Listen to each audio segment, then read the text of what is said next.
Hello, Team Easy Dating. I am so freaking excited for today. I am literally doing something that I have never, ever done for you guys. I am bringing on a male expert that actually focuses on coaching men and is a man himself. So what I'm so excited about this is finally we are getting not only a male perspective, but even more important than that, he talks to thousands of men and is going to tell us what men are truly looking for. So this is going to be so amazing. I'm so pumped up for this video. And even more exciting, I've known his wife for more than a year, and this is the first time I'm meeting him. So Brody, say hello to everybody. What's going on, man? Hello, everybody. Welcome. I'm glad to do this interview with you, Mike. And yeah, it's great to connect and go deep, and let's explore the elusive male brain and share some of my insights over the last 13 years of doing this work with men all over the world. I'm excited to share that with your audience. Yes. So Brody, this is cool. Like, you have the wife-husband coaching combination. So how did you get started in this whole funny game? Yeah, it's definitely an interesting story, and I'll share it because I think this will be valuable for women to understand the psychology also of what you might call an emotionally unavailable man, or a man who doesn't want to commit, because that used to be me. So basically my journey, real briefly, is I grew up with a controlling mother growing up, and she really was telling me what to do, what not to do, and also took away the power from my dad as well and really told him what to do, and was really just running the household essentially. And so I never had a great masculine role model growing up. And part of me very early on kind of closed off my heart towards women because I didn't want to be controlled ever again. It was towards pretty much all people, but especially towards women because of my mom. And so fast forward a little bit, I got into college, started doing a little bit of work on myself, and I got into my first serious relationship. I was able to open up my heart just enough to get into my first serious relationship, which actually took a good amount of work just to get to that point. And we were together for 2.5 years, me and her, and we had our ups and downs. But after 2.5 years of being together, she decided to leave me, and she dumped me because I wasn't able to fully meet her needs. I wasn't able to be fully emotionally available and share my heart with her. So eventually she left, and she became depressed. She wasn't getting fulfilled in the relationship. She left me. And surprisingly, when she left, I was very devastated. And I actually ended up entering the deepest depression of my life because I felt bad. I felt like I screwed up. I wasn't being the best man I could be. I didn't really understand women and what they wanted or relationships. And I was just really lonely and frustrated and fearful. And so I was in a super deep depression for about 1.5 years.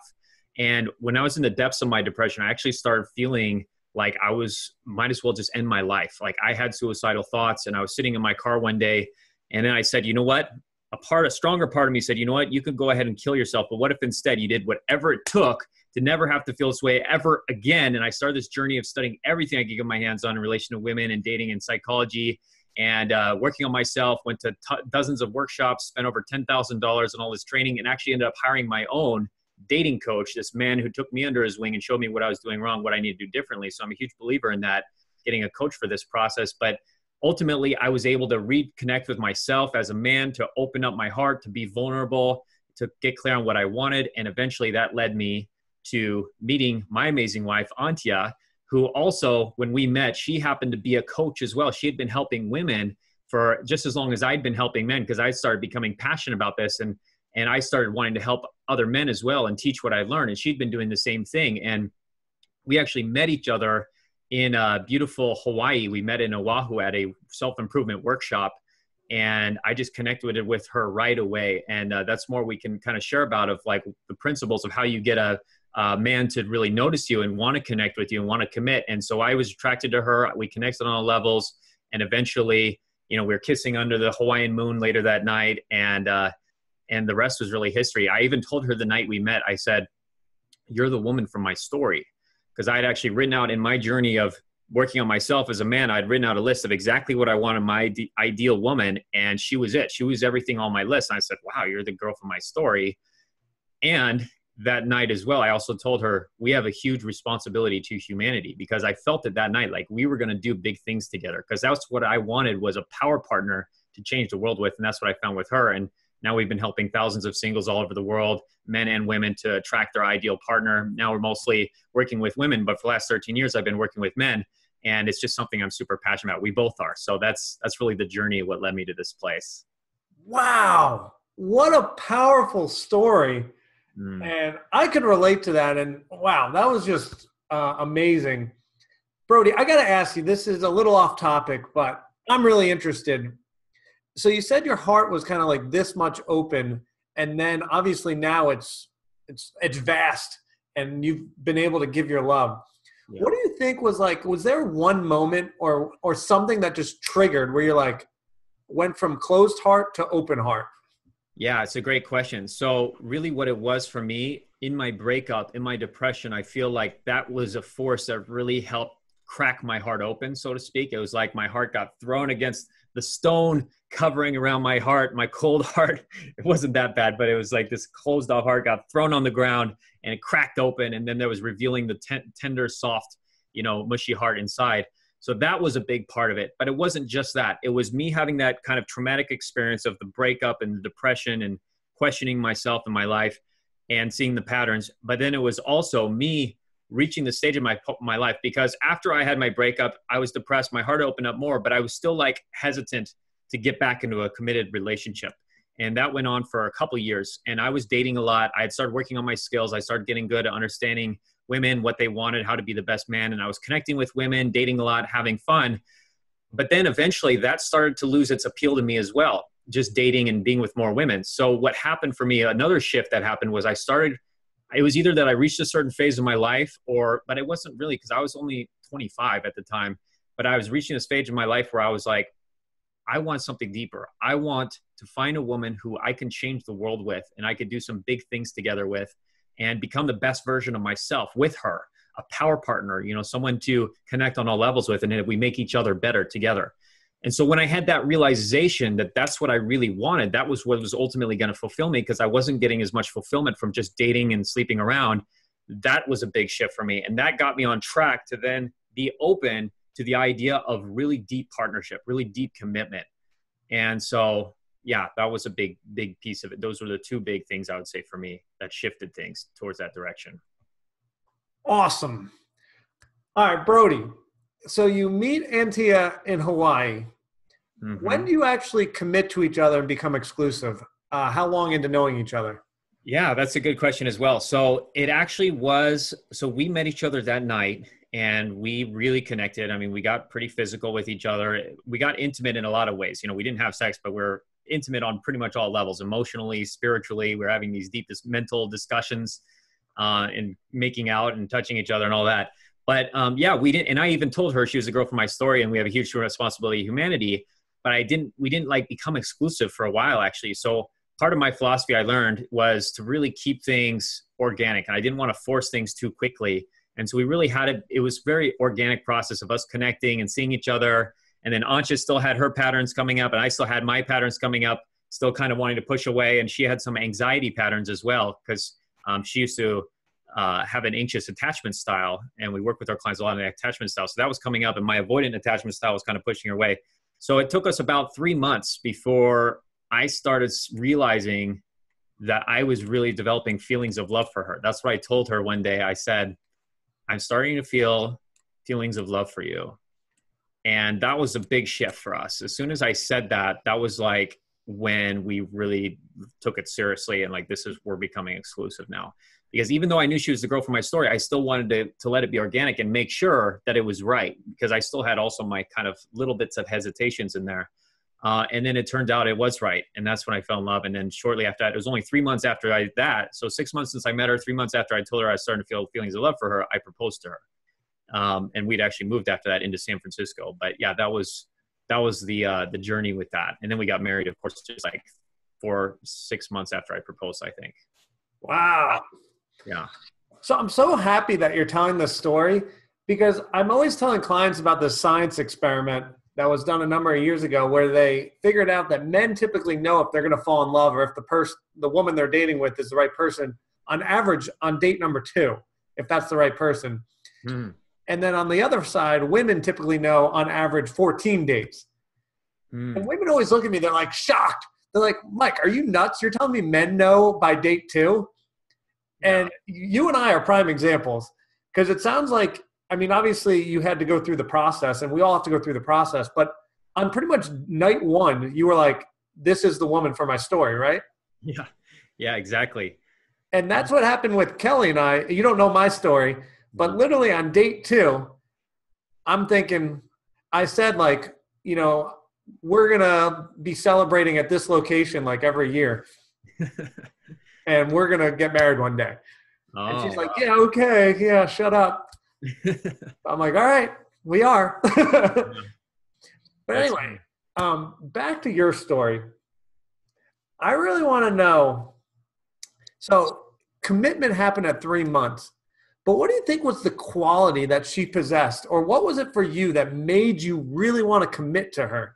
Yeah, that's a great question as well. And just to speak on what you just said as well, Antje, even the night we met, Antje was saying basically the same thing as Kelly was saying, which was, okay, yeah, you know, we'll see. When I told her she was the girl from my story, she was kind of like, she didn't know what to do with that. She didn't know how to react to that. But then eventually she started seeing that, you know, that was definitely possible. And that was, you know, that I was right.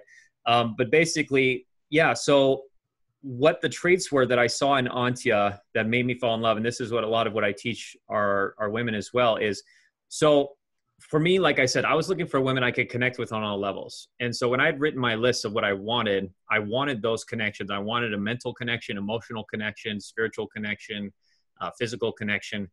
And so when I met Antje, the first thing I noticed, of course, was the physical. She was meeting some of my physical requirements, but that's just one tiny piece. I'd had a lot of women that met my physical requirements before. But then when we were at that workshop, which again, I'm a big fan of workshops and self-improvement, great place to meet quality singles. But I met her at the workshop, and afterwards we started talking. We didn't actually talk during the workshop really, but I talked to her afterwards while people were kind of mingling. And then we instantly had this mental connection of like, similar interests. Like I started talking to her right away about books that she'd read, and we both read a lot of the same books. We'd studied a lot of the same experts. We had very similar goals in life. She had been helping women with their dating. I'd been helping men with their dating. I mean, it was like we had all this commonality right off the bat. So the similar interests and similar like-mindedness, and so that mental connection. And then emotionally, I started feeling like she had an open heart. She was available to me. So that's a huge piece for women. Antje, when I met her, she wasn't instantly like putting up a defense. She wasn't instantly like, oh, who's this guy? Or does he want something from me? Or, you know, oh, I need to be a certain way. Like she was very open and receptive and feminine, as you'd say. We're big proponents of masculine, feminine dynamics. That's a huge piece of the equation here. And she was really receptive. I mean, even in our first conversation, we were talking about masculine, feminine dynamics, but she was open. Her heart was open. Her physiology was open to me. Mentally, she was very communicative. She wasn't holding anything back. She wasn't trying to force things in a certain direction. I could tell she wasn't like playing all these stories in her mind. And Antje will tell you as well. When she met me, she was living in Hawaii. She had just moved to Hawaii about 10 days before. And she'd become so frustrated with her dating, so frustrated of attracting emotionally unavailable men over and over again, that she had really let go of that. She'd really let go of caring about the outcome. She'd really let go of trying to make sure it's Miss Right. And she focused more on herself, improving herself. That's a lot of the work that she'd been doing up to that point, was on herself, becoming the best woman she could be. And so she was really receptive and open when we met. So we were able to connect very quickly. And that was a huge piece of it for me as well. So those were some of the big ones so far. If you have any other questions on any of those. Yeah, so just to reiterate what you said, it sounds like, all right, so gatekeeper was, am I sexually attracted to her? And you're like, all right, I am. And then it's almost like before you met her, you had your 5 things that you were kind of looking for. And then she just, no problem. She's got those things, and let's just keep moving forward, get to know each other. But it seems like everything's aligned for what I want. Yeah, and the last part I'll mention too was the spiritual component, which I would also view as like a shared purpose. So when I met her, I also felt like we had a shared purpose in the world of things we were passionate about, things we wanted to do in the world. So I'm a huge proponent in really being clear also on what is your purpose? What are you here for? What are you creating in your life, so that you can resonate out to the universe to attract a man who is also having a clear purpose, a similar purpose as well. So you guys are tied on all those levels. Because I think if your purpose isn't aligned, it's going to be hard to like mesh each other together. It really has to be on all those levels. So that was a big component of it for me too. I love the way you put that. And that's such a fun way to look at it.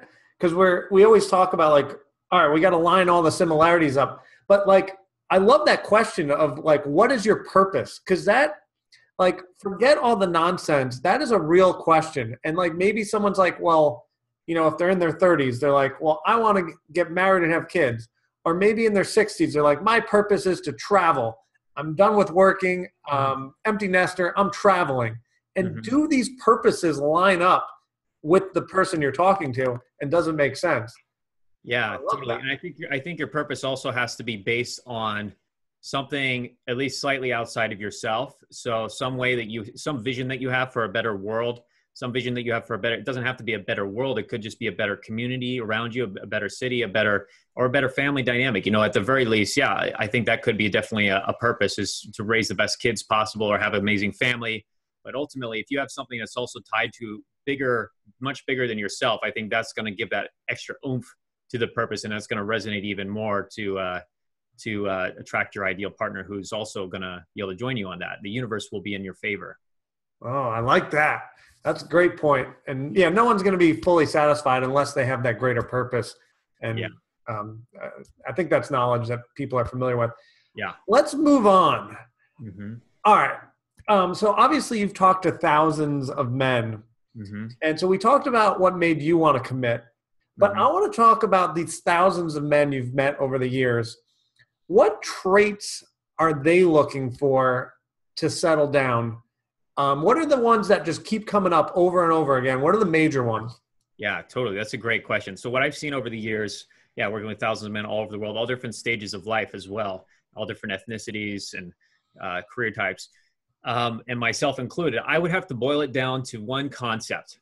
And there's many different components of it, but the one concept I would say is men, when they're looking to commit to a woman, and not all men are actually looking to commit, but I think even men who are, say, like playboys or players or whatever, I think even them, there's a part of them, if they find the right woman, they'll be willing to commit. And so what they're really looking for is what we call the queen. So they're looking for their queen.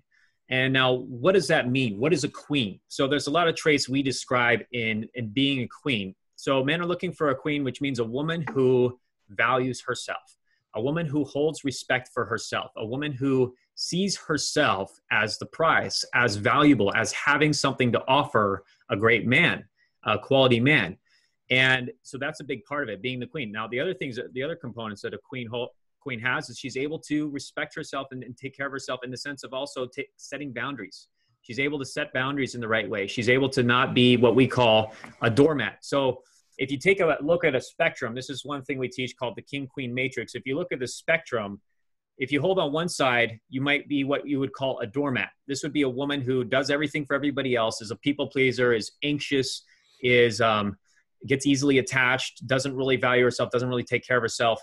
This is a lot of the women that end up coming to us for help are on this side of the spectrum. And if you go the other side of the spectrum, you might have what we call the bitch, which would be like a woman who's maybe narcissistic, very selfish, doesn't really care about other people, only cares about herself, can be really rude and abusive and not also avoidant, tries to keep people away from her, doesn't let people get too close. So now what's in the middle would be where the queen lives. The middle would be the queen, where there's a perfect balance between these two energies. So if you took the good from each, if you took the caring, the open heart, the femininity of the doormat, and if you took the self-respect, the boundary setting, and the self-valuing of the bitch, and you put it together, you would have like a queen where you can value yourself, you can respect yourself, set boundaries, but you also still have an open heart. You're feminine, you're caring, you're compassionate. And that's what I find a lot of men are looking for, a lot of, especially masculine men, a king, you might say, a man who's also a perfect balance of those things, which we find a lot of women are looking for that kind of man. He's looking for a woman who's like that. And so embodying those traits, doing the inner work and getting on the right track, whatever it takes, working with a coach, taking massive action to get rid of some old patterns, all the old blocks, the old frustrations, the old keep meeting the same guy and get to that place of queenhood, you can attract your man. You'll draw those qualities out of him and he'll be drawn to you through that. So that's like the overview of what I would say I found most men are looking for those kind of qualities and that kind of queenly energy. All right. So obviously everyone wants to be a queen. Uh-huh. How do women on both stages of this, the doormat and the bitch, how did they become the queen? Yeah, that's a great question as well. So, it could take a lot of work, and it could be a lot of healing from childhood patterns, of attachment styles and your relationship with your father, your relationship with your mother, all that early romantic experiences.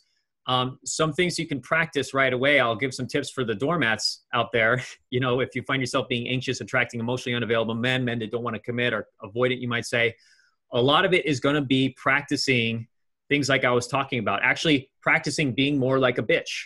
And it'll actually feel like a bitch to you. It'll feel like you're being a bitch, but it's about putting yourself first, taking that self-valuing energy, seeing yourself as the prize, seeing yourself as a queen, seeing yourself as a woman any man would be lucky to be with.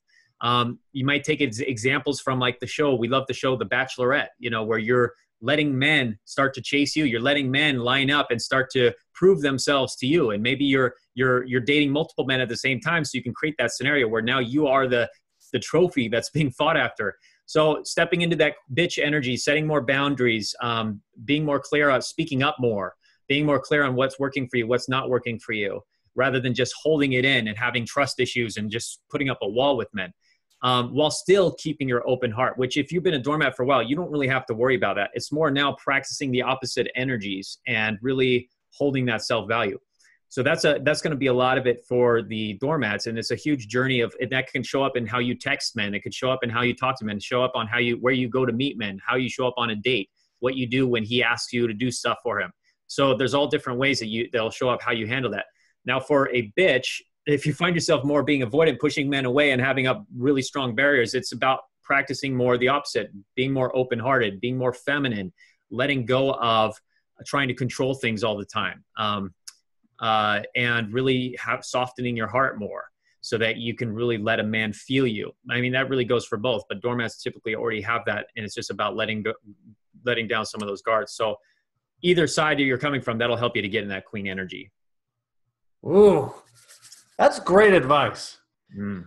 And as a man, all those things you talked about and where we're in this queen, that's really what I'm attracted to. And I'm speaking for males, this is what we want. The doormat is not going to work. We're going to walk all over you. Mm-hmm. And the bitch, we're going to be oh my God, run. She's going to hurt me. No, but the queen, we're ooh, a challenge, and she respects herself, and we're on the same plane instead of she's down here or up there. We can go be our king and queen self. We can go rule the world. Yes. And in Brody's case, he's going to change the world with Antia. So it's fabulous. And that's what we're looking for. So that's awesome. All right, Brody, I freaking love this. We're definitely going to have to do this again, because I think we just did a tip of the iceberg on what men want. And we really barely got into it. Mm-hmm. But we both got meetings, so we got to run. But all right, buddy, I know you have a free gift for people watching. So everyone, I'll put it down there, so get your hands on it. And also, guys, if you're not subscribed, go subscribe to Easy Dating Coach. Hit like, share this thing with all your friends, because we need women to know what's going on with their men. So what is your free gift, Brody? Yeah, definitely. So like I said, me and my wife's mission that we both share is to help as many singles as we can to find the right partner to share their life with and be happier. And yes, there's going to be challenges stepping into the queen and how you apply that and healing your anxiety style, your attachment style. So our free gift is really to help you break through those patterns that you've been having to not be fully in your queen, to be magnetic to your ideal man, because without the blind spots being seen, it's going to continue and you're going to keep attracting those men that aren't working for you. So that free gift is a one-on-one 15-minute Magnetize the Man discovery session. And that'll actually be with my wife, Antia. And she's amazing. And so all you have to do, and if you really want to do it with me, I'm open to that as well. But my wife she's a genius at this, because she attracted me. She broke through those patterns, and she's helped all our women to do that. So all you have to do is click the link below or go to magnetizetheman.com. And that's our gift. It's complimentary, because we want to help as many women with this as possible. And we'd love to hear your story and help you break through those patterns right away while spots are still available. So magnetizetheman.com for that. That's awesome. And guys, do me a favor. In the comments below, I would love to know what questions you're dying to know about what men really want.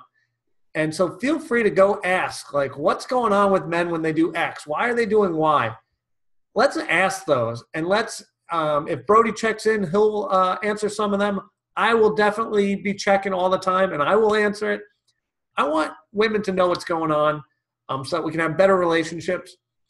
And finally, Brody, you are the man. Like, thank you for this free gift. Thank you for telling my people what's going on. Thank you so much. This was absolutely amazing. Yeah, totally. My pleasure, Mike. This is a great interview, and just glad to share this knowledge because men aren't often being able to share that. So women need these insights. Yeah, I mean, obviously we know men are not perfect, but we're here. I'm here to help women at the moment. So hopefully things get better. Thank you so much. All right, brother. We will talk to you soon. And thank you. Thanks again. All right. Take care, man. All right. Bye-bye. Good talk. Bye-bye.